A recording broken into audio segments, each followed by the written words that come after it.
Halo, nama saya Banagis Nananda. Saya ingin menjelaskan tentang apa sih itu antibodi, antibodi monoklonal, antibodi poliklonal, dan juga perannya dalam imunisasi virus COVID-19 yang sedang marak hari-hari ini. Dan kita bisa lihat dalam layar yang ini. Antibodi adalah protein yang dihasilkan dan dilepaskan oleh sel B yang sudah teraktivasi. Cara kerja antigen adalah berikatan dengan reseptor dari virus untuk menetralisasi virus, opsonisasi dengan makrofag, dan juga mengaktifasi sistem komplement. Antibodi poliklonal adalah kumpulan antibodi terhadap suatu antigen secara spesifik yang dapat mengenali lebih dari satu epitop antigen tersebut. Produksi antibodi poliklonal merupakan usaha untuk menghasilkan antibodi dari respon antigen lebih dari satu epitop secara keseluruhan dengan menggunakan hewan uji. Jenis hewan uji bervariasi. Produksi dalam skala besar dapat diperoleh dari pengambilan serum darah secara periodik. Nah, sekarang kita akan bahas hewan-hewan ujinya yang kita ambil antibodi poliklonalnya dari mereka. Yang pertama adalah camelids, yang kedua ayam, yang ketiga kelinci, yang keempat domba, yang kelima tikus putih, dan yang keenam atau terakhir adalah kambing. Lalu kita akan membahas tentang bagaimana sih memproduksi antibodi poliklonal. Step pertama adalah kita menginjeksikan antigen ke kelinci. Lalu antigen akan mengaktifasi B cell. Lalu plasma B cell akan memproduksi antibodi poliklonal. Lalu kita akan dapatkan antiserum dari kelinci yang mengandung poliklonal antibodies. Lalu apa saja sih kelebihan dan kekurangan dari antibodi poliklonal? Kelebihannya adalah relatif lebih mudah, cepat, dan murah. Hewan uji yang digunakan juga bervariasi, ada ayam, mencit, tikus, kelinci, kambing, kuda. Lalu relatif lebih mudah, cepat, dan murah. Kekurangannya adalah kurang spesifik antibodi dengan berbagai jenis antigen binding site-nya. Lalu harus melalui proses pemurnian, purifikasi karena tercampur dengan antibodi jenis lain. Lalu untuk tekniknya, imunokimia sering timbul reaksi silang atau cross reaction. Lalu kita akan membahas tentang antibodi yang kedua, yaitu antibodi monoklonal. Antibodi monoklonal adalah kumpulan antibodi terhadap suatu antigen yang dapat mengenali hanya dari satu epitop antigen tersebut. Lalu, produksi antibodi monoklonal adalah usaha untuk menghasilkan antibodi dari respon antigen yang spesifik untuk satu epitop saja, yang dilakukan secara in vitro menggunakan sel immortal, atau yang kita sebut myeloma cells. Memiliki sifat juga yang lebih spesifik dibandingkan dengan antibodi poliklonal karena dapat mengikat satu epitop antigen dan dapat dibuat dalam jumlah tak terbatas. Antibodi monoklonal dibuat dengan cara penggabungan atau fusi dua jenis sel, yaitu sel limfosit B yang memproduksi antibodi dengan sel kanker, sel myeloma yang dapat hidup, dan membelah terus-menerus. Hasil fusi antara sel B dengan sel kanker secara in vitro disebut dengan hibridoma. Lalu kita akan membahas bagaimana sih proses produksi antibodi monoklonal. Step pertama adalah antigen disuntikkan ke tikus agar terjadi reaksi imunisasi. Lalu kita mengisolasi sel imun, membentuk imun pembentuk antibodi. Lalu imun pembentuk antibodi atau sel B ini berfusi dengan sel tumor menjadi hibridoma yang digunakan untuk memproduksi antibodi. Lalu hibridoma mengklonikan dirinya yang terdapat antibodi juga pada hibridoma, lalu dihasilkanlah antibodi monoklonal. Kelebihan dari antibodi monoklonal adalah lebih spesifik. Antibodi dengan satu jenis antigen binding site dapat digunakan langsung dari cairan asids dan juga untuk teknik imunokimianya lebih baik hasilnya.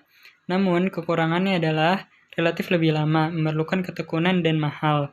Harus melalui proses pemurnian purifikasi karena tercampur dengan antibodi jenis lain. Hewan uji yang digunakan juga terbatas. Antibodi monoklonal yang kita dapat dari hewan untuk terapi manusia bisa juga terjadi penolakan oleh tubuh manusia sendiri. Maka direkayasalah antibodi tersebut menjadi antibodi monoklonal generasi baru atau juga bisa disebut antibodi rekayasa. Antibodi rekayasa adalah antibodi yang dibuat dengan memanfaatkan teknologi rekayasa genetika atau cloning.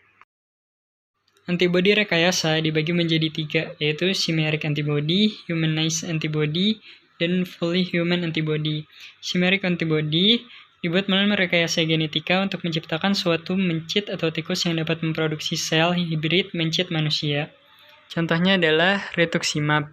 Lalu yang kedua adalah humanized antibody, yaitu bagian protein yang berasal dari mencit hanya terbatas pada antigen binding site Fab saja, sedangkan bagian Fc-nya berasal dari manusia. Contohnya adalah alemtuzumab. Lalu yang ketiga adalah fully human antibody, sepenuhnya berasal dari manusia, teknik rekayasa genetika untuk menciptakan mencit transgenik yang membawa gen yang berasal dari manusia, sehingga mampu memproduksi antibody yang diinginkan. Pendekatan lainnya, merekayasa suatu binatang transgenik yang dapat mensekresikan antibodi manusia dalam air susu yang dikeluarkan oleh binatang tersebut.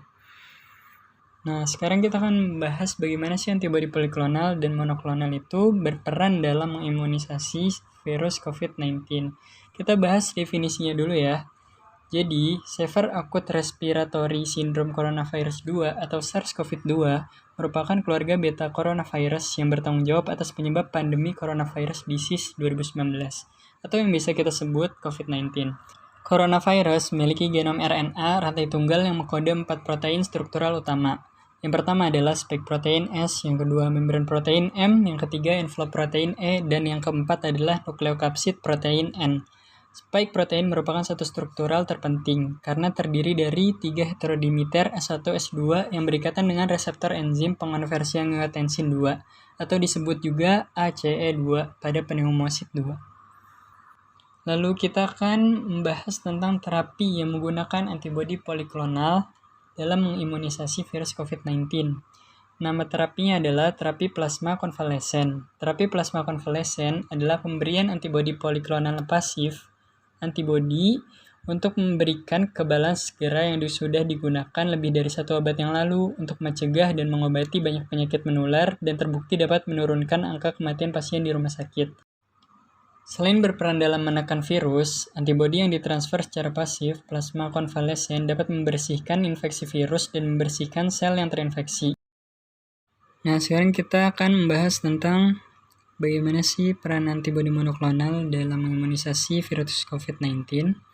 Antibodi monoklonal penetral spesifik baik terhadap domain pengikat reseptor RBD dalam protein lonjakan, atau antibodi spesifik yang mengikat ACE2 secara efektif dapat memblokir masuknya virus.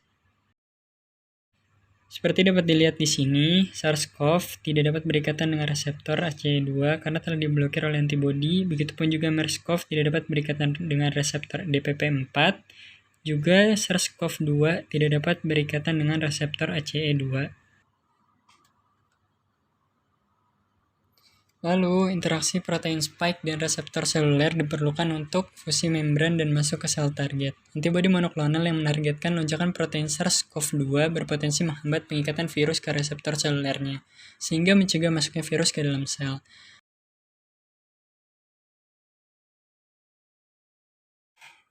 Terima kasih, itulah penjelasan dari saya. Maaf bila ada salah, tentunya saya manusia yang tidak salah juga, mohon dikoreksi. Terima kasih.